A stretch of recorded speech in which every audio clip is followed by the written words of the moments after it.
Praise the Lord. கர்த்தருக்கு மகிமை உண்டாவதாக.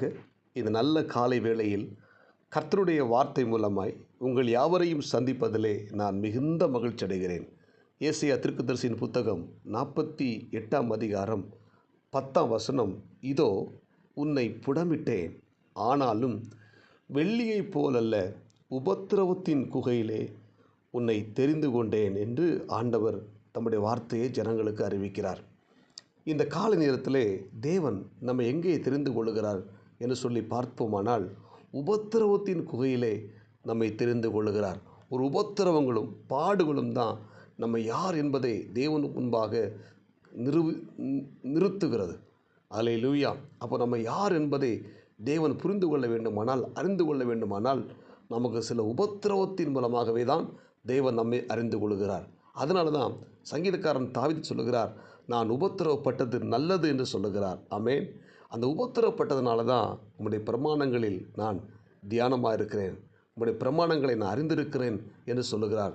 எனவே இந்த காலை நேரத்தில் இறைவார்த்தை கேட்கிற தேவனுடைய பிள்ளைகளே, நம்முடைய வாழ்க்கையில் வர உபத்திரவங்களும் பாடுகளும் நம்மை அழிப்பதற்காக அல்ல, நம்மை உருவாக்குவதற்காக, நம்மை மேன்மைப்படுத்துவதற்காக. நம்ம நினைக்கலாம், சில நேரங்களில் நமக்கு வர்ற கஷ்டங்களும் பாடுகளும் நமக்கு வர்ற துன்பங்களும் பார்த்திங்கன்னா, நம்ம நினைக்கலாம் அது நம்மளை வீழ்த்துவதற்காக வரப்பட்டவை என்று நினைக்கலாம். ஆனால் அது நம்மை வீழ்த்துவதற்காக அல்ல, நம்மை ஆசீர்வதிப்பதற்காகத்தான் துன்பங்களும் பாடுகளையும் தேவன் நம்முடைய வாழ்க்கையில் அனுமதிக்கிறார். ஏனென்றால் அந்த துன்பங்கள் மத்தியில் தான் தேவன் நம்ம யார் என்பதை புரிந்து கொள்ள முடியும்.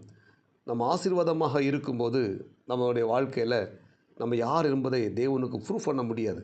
ஆனால் துன்பத்தின் நடுவில் நம்ம நடக்கும் பொழுது, உபத்திரவத்தின் மத்தியில் இருக்கும் பொழுது தான் நம்ம யார் என்பதை தேவனும் அறிந்து கொள்ள முடியும்.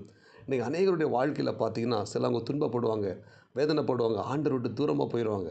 ஆனால் அதை தேவன் எதிர்பார்க்கவில்லை. நாம் துன்பப்படும் போது தேவனுக்காக வைராக்கியமாய் இருந்து அவருக்காக பெரிய காரியம் செய்வதற்குத்தான் தேவன் நமக்கு துன்பங்களை அனுமதித்திருக்கிறார். அந்த துன்பத்தில் நம்ம உறுதியாக இருக்கணும். அதை விட்டு விலகி விடாமல், அந்த துன்பங்கள் வந்தாலும் நெருக்கம் வந்தாலும் அதிலிருந்து நம்ம உறுதியாக ஆண்டவர் மேல் நம்பிக்கையோடு கூட இருந்து இறுதி வரைக்கும் கர்த்தரை சார்ந்திருக்கும் பொழுது தேவன் நம்மை ஆஸ்வதிக்க வல்லமுள்ளவராக இருக்கிறார்.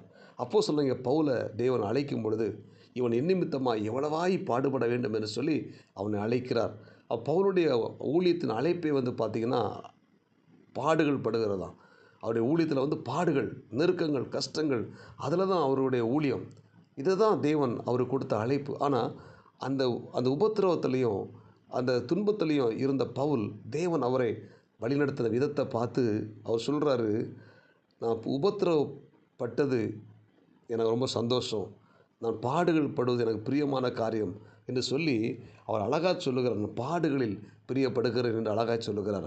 அவர் பாடுகளும் துன்பத்தில் அவர் பிரியப்படுகிறார். காரணம் என்ன? அந்த பாடுகள் மத்தியிலும், அந்த துன்பங்கள் மத்தியிலையும், அந்த உபத்திரவத்தின் மத்தியிலையும் தேவன் கூடவே இருந்து அவரை வழிநடத்துகிறார். ஆமென். ஆண்டவரோடு கூட இருக்கிற அனுபவத்தை அவர் உணர்ந்து கொள்ளுகிறார். இன்றைக்கு இறைவார்த்தை கேட்கிற தேவனுடைய பிள்ளைகள், சில நேரங்களில் நமக்கு துன்பங்களும் பாடுகளும் வேதனைகளும் கஷ்டங்களும் நமக்கு அதிகமாக வந்துகிட்டே இருக்கும். நம்ம சோர்ந்துடக்கூடாது. அல்லேலூயா. நம்மளை விமர்சனம் பண்ணுவாங்க, குறை சொல்லுவாங்க. இப்போ யோபுக்கு எவ்வளோ பாடு வந்துச்சு. அந்த யோபுடைய பாடுகளில் அந்த யோபு ஒரு வார்த்தை கூட பேசலைங்க, அமைதியாக உட்கார்ந்துருக்கிறார். எல்லாவற்றையும் இழந்து போயிருக்கிறான் ஒரே நாளில். எவ்வளோ கஷ்டமாக இருக்கும் யோபுக்கு. ஆனால் அந்த யோபு கர்த்தர் கொடுத்தார், கர்த்தர் எடுத்தார், கர்த்தருடைய நாமத்துக்கு ஸ்தோத்திரம் உண்டாவதாக என்று சொல்லி ஆண்டவர் எடுத்ததுக்காக ஸ்தோத்திரம் பண்ணுகிறார். ஆனால் வெளியிருந்து பார்க்குறவங்களுக்கு யோபுவை விமர்சனம் பண்ணாங்க. யோபுடைய மனைவி சொன்னா, நீ தேவனை தூசித்து ஜீவனை விடும் என்று சொல்லுகிறார். யோபுடைய நண்பர்களை விமர்சனம் பண்ணுறாங்க. யோபு இதை தவறு பண்ணிட்டான், யோபு சரியில்லை, யோபு தவறான காரியத்தை செஞ்சிட்டான், யோபு சரியில்லைன்னு சொல்லி அந்த யோபை விமர்சனம் பண்ணாங்க. ஆனால் அந்த யோபு அந்த உபத்திரவத்திலையும் கர்த்தருக்காக வைராக்கியமாய் பொறுமையாக இருந்தபடினால தேவன் அந்த யார் யார் விமர்சனம் பண்ணாங்களோ, யார் யார் குறை சொன்னாங்களோ, யார் யாரெல்லாம் யோபு சரியில்லைன்னு சொன்னாங்களோ, அவங்க கண்ணுக்கு முன்னால் யோபு தேவன் மேன்மைப்படுத்தினார். இறைவார்த்தை கேட்கிற தேவனுடைய பிள்ளைகளே, நம்முடைய உபத்திரவங்களையும் பார்த்து, நம்முடைய கஷ்டங்களை பார்த்து, நம்முடைய சூழ்நிலையை பார்த்து இன்றைக்கி நம்மளை அநேகர் விமர்சனம் பண்ணலாம், நம்மளை குறை சொல்லலாம், நம்மளை தவறாக சொல்லலாம், நீங்கள் சரியில்லை என்று சொல்லலாம். சோர்ந்து போகாதீங்க. தேவன் நம்மை வழி நடத்துவார். அல்லேலூயா. தேவன் நம்மை மேன்மைப்படுத்துவார். எனவே நம்முடைய வாழ்க்கையில் ஒரு உபத்திரவங்களும் வேதனைகளும் கஷ்டங்களும் நம்ம யார் என்பதை தேவனுக்கு முன்பாக நிறுத்துகிற படிக்கட்டுகள் என்பதை புரிந்து கொள்ள வேண்டும். அல்லேலூயா.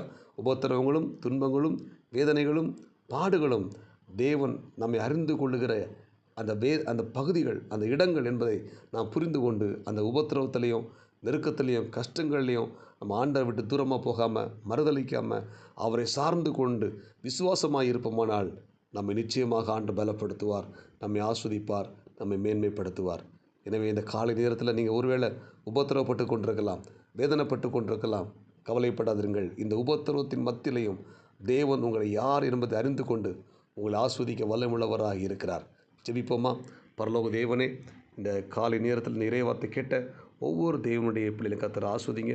இந்த நாளுக்குரிய கிருபை கொடுங்க. நாங்கள் உபத்திரப்பட்டது நல்லது ஆண்டவரே என்று நாங்கள் புரிந்து கொள்ள உதவி செய்வதாக. இந்த இறைவார்த்தை கேட்கிற ஒவ்வொரு தேவனுடைய பிள்ளைகளும் உபத்திரவங்களும் துன்பங்களும் எங்களை யார் என்பதை தேவனுக்கு முன்பதாக நிறுத்துகிற படிக்கட்டுகள் என்பதை நாங்கள் உணர்ந்து கொண்டோம் என்று சொல்லி விசுவாசத்தோடு கூட ஜெபிக்க உதவி செய்வதாக. இந்த இறைவார்த்தை கேட்ட ஒவ்வொரு தேவனுடைய பிள்ளைகளை கர்த்தர் ஆஸ்வதிங்க. இந்த நாளுக்குரிய கிருபை கொடுங்க. இயேசு கிறிஸ்துவின் நாமத்தில் ஜெபிக்க நல்ல பிதாவே, ஆமேன். God bless you. உங்கள் யாவரையும் கர்த்தர் ஆஸ்வதிப்பாராக. இந்த நாள் உங்களுக்கு இனிமையாய் அமையட்டும். ஆமேன்.